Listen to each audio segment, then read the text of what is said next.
Oral questions by members. Leader of the Official Opposition. Thank you, Mr. Speaker. Well, the Premier has spectacularly bungled the cruise ship file, and we saw that he was just a little bit sensitive about that yesterday. This is a very serious issue. This issue puts BC's tourism-dependent businesses at risk, and one of the Premier's more memorable comments was, and I quote, "I'm confident that this is just a blip along the way," end quote. Well, we all know how that turned out. But there is another serious issue emerging. We know that the federal cruise ship ban is in place until March of 2022. We also know, Mr. Speaker, that reopening plans are actively being discussed, and we recognize that the land border could open much sooner if the federal government decides to do that. So where would that leave cruise-dependent tourism businesses in our province? Well, let's ask the Premier that today. Does the Premier agree that whenever the land border opens so that people can arrive in British Columbia by car, by bus, or by train, that they should at the same time be allowed to arrive on a cruise ship and that the moratorium should be lifted?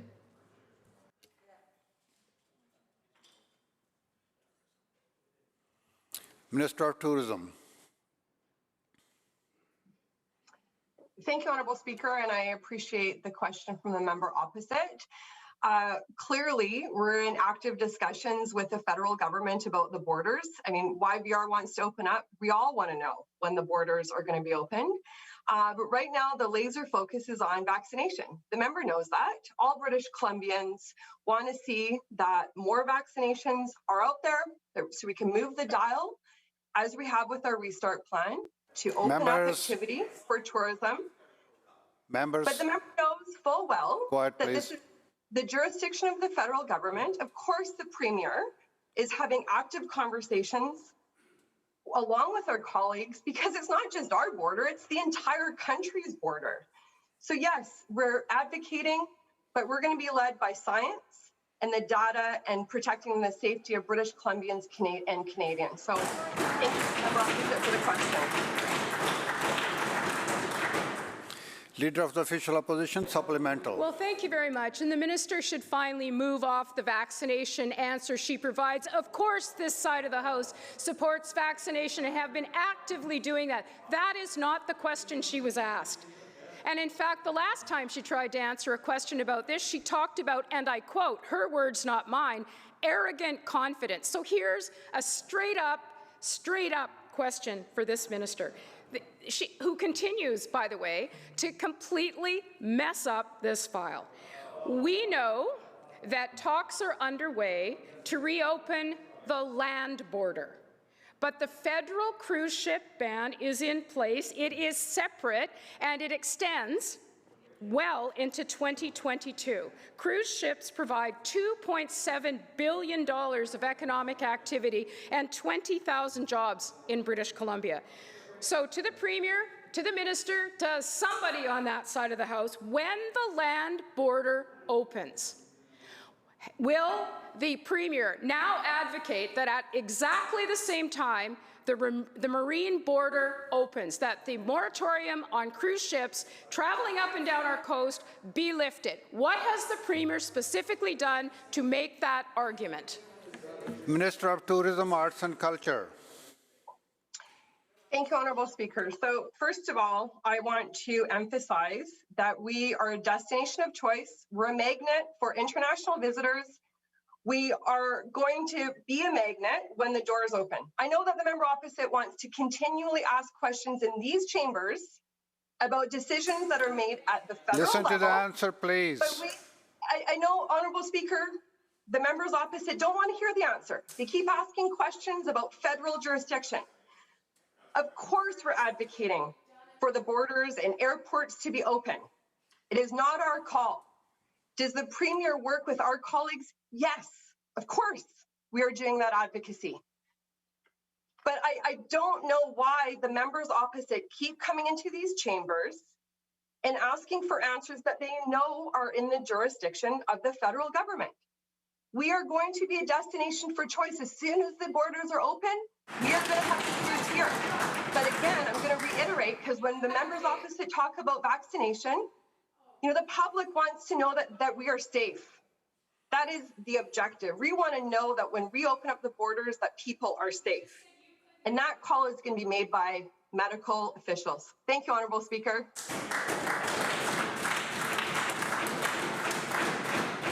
Member for Abbotsford West. Thanks, Honourable Speaker. Well, what we are seeking to do, the Leader of the Opposition has sought to do, is determine to what extent this Premier and this Minister are advocating on behalf of the tens of thousands of workers in British Columbia who are impacted by these decisions. And if she doesn't understand her role and her government's role to advocate on behalf of those people with respect to the federal government, then she's in the wrong line of work, Mr. Speaker, and that's her problem.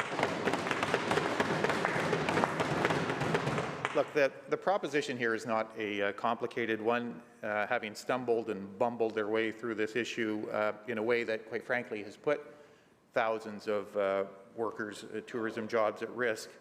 Will the Premier, will the Minister now agree, will they now agree that when our international land border is opened, whenever that happens, when that decision is made, presumably on the basis of sound silence, when the international land border is open to regular traffic,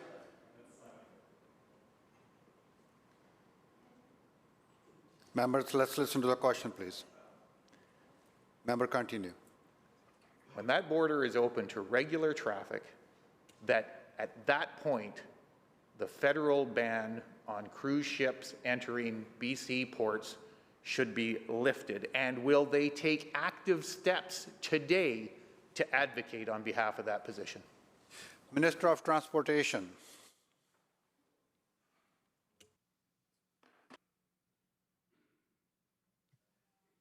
Thank you, Mr. Speaker. Thank you to the member for the question. The answer is around a science-based approach. We know that there are active discussions today in our country, in the United States, other parts of the world, around things like vaccine passports getting up to normal. We know that Americans are traveling far more extensively than Canadians right now. Their vaccine rates, their second dose rates are higher. They have a different approach, one that I don't think Canadians would for a minute change to the approach that we took, which was science-based. So look, there are discussions that are happening about when the borders will be reopened. It will be based on metrics of COVID safety and science, like the decisions that have guided our government throughout this difficult pandemic year for everyone in this province. This government supports the cruise industry. We support Americans wanting to travel to Alaska through our waters. We support the idea of technical stops, which was introduced by the 2 U.S. senators who sponsored the original. Members, he's not going to hear you, so save your breath. Minister, continue. And we look forward to the industry opening up in British Columbia again when it is safe to do so. That will be a decision based on science. We're not there yet today to reopen our borders, as the member well knows, but he also understands that the Prime Minister is talking with our American counterparts about when that day will come and what the metrics of safety will look like in terms of having vaccinated Americans once again be able to visit Canada and to have Canadians visit their friends and neighbors stateside. Member for Abbotsford West, supplemental. Thanks, Mr. Speaker. Well, different minister, same non-answer.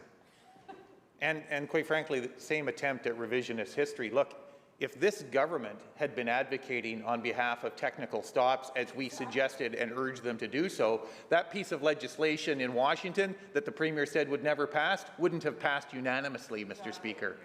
So let's not try to engage in more revisionist history, as the minister has just tried to do. All over the world, cruise ships are resuming cruise ship, are resuming operations, including, by the way, on the Alaska coast, on the trip up to Alaska, where vaccination requirements are being put in place by the operators. The people in BC who depend on tourism dollars that arrive with visiting cruise ship passengers want to know this. They need to know this. They need to plan. I thought that's what the point of the Restart program was to allow people to plan. They want to know that when people are permitted to enter BC at the land border, when they are permitted to enter BC by bus, when they are permitted to enter BC by train, they want to know whether it is this government's position that when that happens, when it can be determined to occur safely, that people will be permitted to enter BC through marine ports of entry. It's not a complicated question, and it is deserving of a straightforward answer from this government, Mr. Speaker.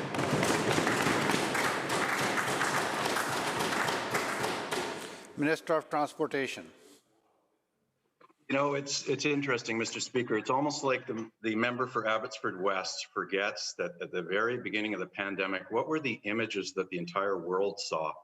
People trapped, unable to disembark on cruise ships, major outbreaks, centers of transmission of a virus that then entered into a number of countries.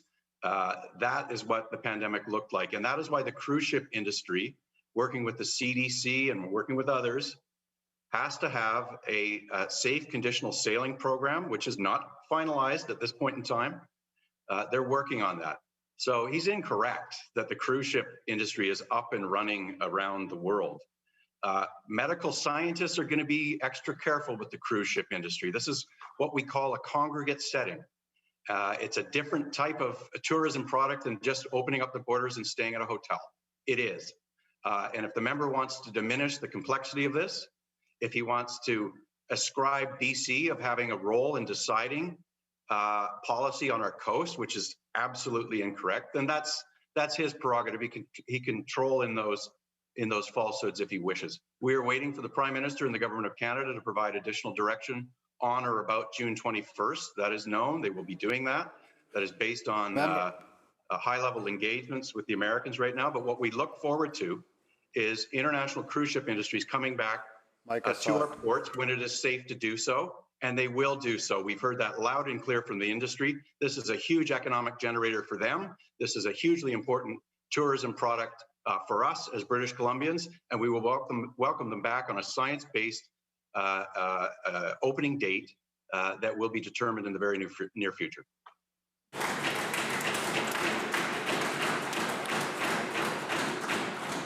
Member, before the chair recognizes the next person, I want to remind people no electronic devices are to be used in the question period.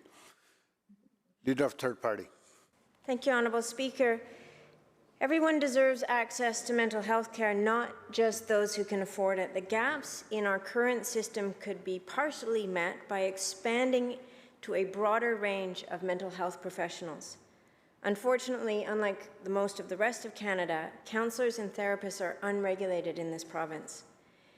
Immediately regulating counselling therapists is a step to meeting the demand for mental health services in BC. When the Federation of Associations for Counselling Therapists in BC applied to be regulated this February, the Minister of Health said no. In the midst of a growing mental health crisis, the opportunity to provide better care was rejected. Regulation of counsellors would protect the public, it would make sure people are receiving qualified and competent care, and it would open the door for more mental health care professionals to be covered under health insurance and MSP, ultimately removing the financial barrier that exists for far too many people in BC right now. My question, Honourable Speaker, through you, is to the Minister of Health. Why was this application by the Federation of Associations for Counselling Therapists in BC rejected? Minister of Health. Well, thank you very much, Honourable Speaker. And there's a number of things the member left out. The member will recall that she and myself and the member for Kelowna Lake Country have provided a report and a recommendation for changes to the way we regulate health professions in British Columbia, including means to allow new professions to become regulated. And it's not just counselors. She will know because she saw the same thousands of briefs that I did and took part in the same unanimous report that we put together, that other professions are looking to be regulated as well. We have presented and will be putting in place the most extensive reform of health regulation, health professional regulation in the country, one that will improve health regulation across jurisdictions to make significant changes based on the current process, when all of us, including the member, have proposed significant changes, I think is not the right approach. We are making changes recommended by the member, by the official opposition, and by myself, changes that will make it easier for new professions to become regulated and will increase standards, increase public transparency, increase public accountability of health professional organizations, and make the whole process more efficient and better for the public interest. That's what we're doing. That's what we're putting in place. The member, of course, knows this because she was part of it, and she played a very important role in that. She advocated in that period, for example, on issues around social workers that were reflected in her bill that she introduced yesterday as well. So this is an area the government's taking action on, but we're not doing it in the old way. We're doing it by working with the member and with the official opposition to bring fundamental change that will improve health regulation in BC. I'm very proud of those efforts, and I hope the member is as well.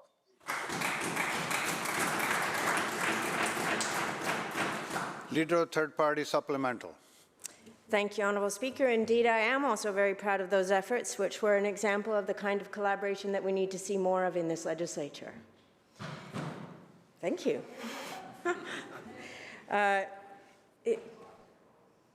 Unfortunately, what the Minister is speaking of, and I agree that the modernization of health regulation around health professionals, as recommended by the collaborative efforts of the three parties, needs to go forward.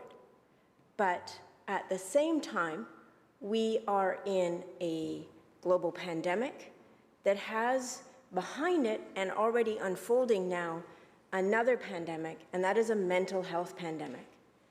And so just as we were nimble in responding to COVID-19 in this House over a year ago, I think we need to be nimble in responding to the growing need for people to have access to mental health care when they need it, and for that health care to be trustworthy, to have accountability, and to ensure that public safety is incorporated into that. And so the most effective and direct route to do that is to ensure that we have regulation of counselors and counseling therapists in British Columbia, which currently we do not, which means that anybody can call themselves a counselor, and there's no regulatory body that the public can check in with and say, is this accurate? Can I trust this person? And so I think we all agree that we need to expand mental health care to everybody in this province. And what I'm asking the Minister is that just as he's had to be incredibly nimble for the last 16 months responding to the pandemic of COVID-19, I think it's time to be nimble to respond to the pandemic of mental health crises that we have in British Columbia. And so my question, through you, Honourable Speaker, is can we expect to see the urgency and the nimbleness that we need to see and see the regulation of counsellors in this province happen immediately? Minister of Health. Well, I think you see that urgency in the actions of my colleague, the Minister for Mental Health and Addictions, every day. The efforts of the government to expand mental health and addiction services every day. Efforts that I think we all support in this House, and we're all working together in this House. The reason, Honourable Speaker, that we undertook a fundamental review of health professional regulations, one of the reasons was the challenge that many professions, not just councils, but many professions were having in being regulated, and the proliferation of health professional bodies that were not sufficiently effective. So we came together to put in place a fundamental change, and it's one we're proceeding on and we're implementing. The member, I think, understands very well because, again, she saw the same thousands of briefs, and we've spent hours together working on these issues and coming up with unanimous recommendations on the very issues she's asking questions about. I think the pathway forward here is to implement those changes, which will allow much more quick recognition of new professional bodies within the 6 recommended health professional bodies we've recommended in that document. That's the way forward. The creation of health professional bodies is not a matter of ministerial fiat, but one that requires us to go step by step in the creation of self-regulating bodies that make sense. This is particularly true in the area of counselors, which, as the member will know, again, because we saw the same many briefs, represents a whole bunch of different professions with people with different qualifications who call themselves counselors, making it much more challenging than, say, the College of Physicians and Surgeons. That said, Honourable Speaker, we're working forward, we're moving forward with urgency on these questions, and will continue to do so. Thank you. Member for Richmond North Centre. The Premier announced the major attractions program with great fanfare, and all we got was more bungling from this Premier. Major attractions like Barkerville, Point Ellis House, QP Historic, Yale Historic Site, and Head Ranch are being underfunded by the NDP's 2-tier grant system, which is based on a line the Premier drew on a map. These heritage sites have written to this government asking for more funding because it's not enough. Will the Premier give these attractions the funding they need? Minister of Tourism. Thank you, Honourable Speaker. I feel like it's deja vu from the opposition. I guess the first thing I want to say is that $50 million was a significant announcement, and I'm proud of that announcement. It was a call to action from the sector. They said they needed relief for some of those major attractions, not just in Vancouver, not just in the Lower Mainland, but in other communities across BC, the rural and urban, and the tour operators. We got advice and counsel to industry experts. They gave us the advice on what to do to provide relief to a sector that we know have been deeply hit. It's targeted funding. It was a call to action. It's a good announcement. The deadline is on June 7th, and we encourage people across the province to apply. So far, we've had 17 completed applications. 200 operators have asked us for applications. To me, that's success, member. Thank you, Honourable Speaker. Member for Richmond North Centre supplemental. The minister can be proud and be arrogant responding to questions. But this government is not go and pick and choose which one to be qualified. Historic sites are not the only one being impacted by the Premier's bungling. We are also hearing from disappointed fairs and community events that have been blocked from applying the Anchor Attraction Program. They are being told that they need to be open for 60 days in order to qualify for funding. Well, the PNE fair only runs for 2 weeks, but the Premier claims it's still getting funding. Will the Premier, instead of the Minister, explain why some fairs are eligible for the Anchor Attraction grant, but not others? Minister of Tourism. Thank you, Honourable Speaker. So I'm going to go down the path of history. The Tourism Task Force gave us recommendations. The first thing we did was respond to their call to action, which was providing small and medium tourism operators grants, not loans. That was a call to action. 3,600 operators across this province have received over $100 million in relief. The $50 million for the Anchor attractions was also another call to action. We also responded to the safety certificate, Honourable Speaker. The member opposite is coming in here asking, what are we doing? When she talks about arrogant, I'm advocating I'm advocating on behalf of a sector that we know have been deeply hit. And last week, we had a restart plan. We announced that we're opening things up. Things are getting brighter with more people vaccinated. Just this week, we heard that the PNE is opening on June 11th. Good news is coming the more we work together. Thank you so much, Honourable Speaker. Member for Caribou-Chilcotin. Thank you, Mr. Speaker. I would like to walk you down the path of history as well. When we asked about anchor attractions in our communities qualifying for funding, the Minister of Tourism said, and I quote, "Please encourage your organizations to apply," end quote. Well, Mr. Speaker, organizations like the Williams Lake Stampede, the IPE, Billy Barker Days, and the North Thompson Fall Fair did reach out to this office, and here's the response that they received. Quote, "As noted in the program guidelines, festivals and events are ineligible," end quote. Mr. Speaker, this is another bungled program. Can the Premier explain why his minister gave the anchor attractions in our communities false hope about getting funding that they so desperately need, and tell us how this will be fixed by Monday? Minister of Tourism, Arts and Culture. Thank you, Honourable Speaker. The bungling line is getting a bit old, but let's go back to the facts. The facts are money went out the door for the tourism operators, grants, not loans. Money has gone out for the anchor attractions. It is targeted funding to provide relief for a targeted group. There has been money that has gone out from our government to help with events and festivals and venues that have been impacted by the COVID-19 pandemic. Everyone's been impacted one way or another because of the pandemic. Gaming funding has gone out. Agriculture funding has gone out. the BC Arts Council has provided funding. The Creative BC sector has provided funding. Amplify BC has provided funding. $400 million is on the table from the federal government. I'm going to advocate to make sure that BC gets its fair share of money for events and festivals. We are going to continue working with the sector. I have a tourism advisory table providing government advice, and we're going to continue doing what we've done from day one, and that's to be responsive. Thank you, Honourable Speaker.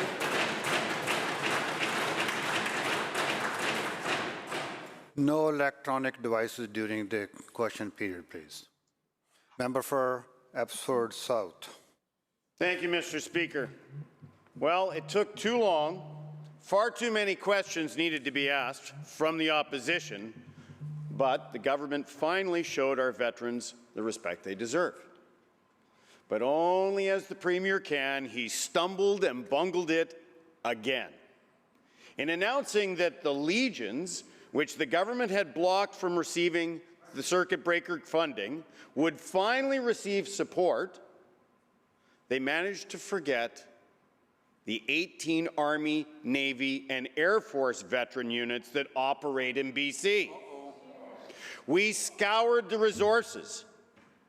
So did the Anavets. There's zero mention of the Anavets in the announcement. There was two, Mr. Speaker. Two, the Legions and the Anavets. These veterans deserve the same treatment and respect. We asked specifically about the Legions and the Anavets funding in this chamber several times. So the question, can the Premier tell us why he chose to only provide assistance to some veterans? Minister of Jobs, Economic Recovery and Innovation.